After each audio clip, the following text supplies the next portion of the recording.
नमस्कार, मैं हूं आपके साथ रोहित। नंगा नहाएगा क्या और निचोड़ेगा क्या, ये कहावत पाकिस्तान पर बिल्कुल सटीक बैठती है, क्योंकि कोरोना के बाद पाकिस्तान की हालत खराब है और अर्थव्यवस्था माइनस में चल रही है।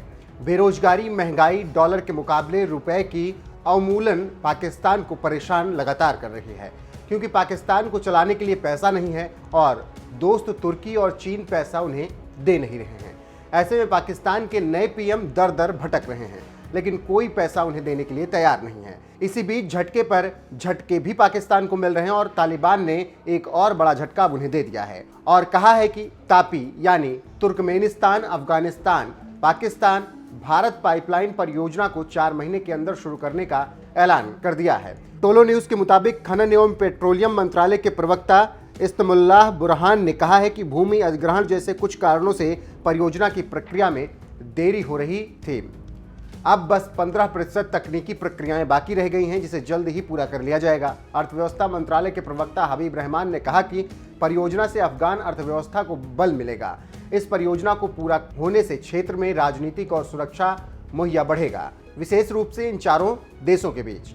तो आप समझ सकते हैं कि पाकिस्तान को दरकिनार कर तालिबान भारत के हित से जुड़े मुद्दों को ठीक कर रहा है और ये सब हुआ है डोभाल और मोदी के बलबूते, क्योंकि मोदी डोभाल के पीछे ढाल बनकर खड़े हैं। उसी का नतीजा है कि आज भारत दहाड़ रहा है और हर काम आसानी से हो रहा है। जानकारी देते चलें कि तापी परियोजना का प्रस्ताव 1990 में आया था, तब से किसी न किसी कारणों से यह शुरू नहीं हो सका।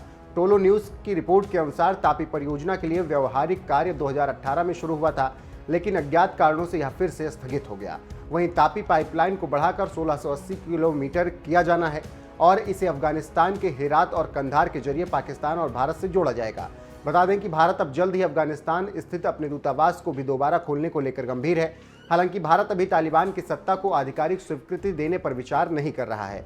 पिछले दिनों विदेश मंत्रालय में संयुक्त सचिव ईरान, अफगानिस्तान और पाकिस्तान के नेतृत्व में काबुल गए भारतीय दल की तालिबान सरकार के वरिष्ठ अधिकारियों के साथ बातचीत हुई थी, जिसकी जानकारी हमने आपको उस वक्त दी थी और वहां के ज़मीनी हालात का जायजा भी लिया।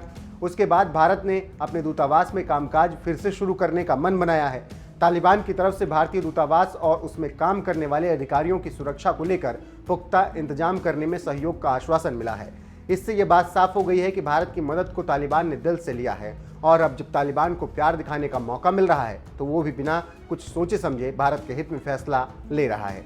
अगर ये परियोजना सफल होती है तो भारत में पेट्रोल, डीजल और गैस काफ़ी सस्ता हो सकता है, क्योंकि सीधे पाइपलाइन से गैस 4 देशों को मिलेगी और इसकी लागत कम होगी और इस परियोजना में भारत का बड़ा पैसा लगा है और अगर तालिबान ने मदद की तो ये कमाल की बात होगी। देखना होगा कि फिर कब से काम इस पर शुरू होता है।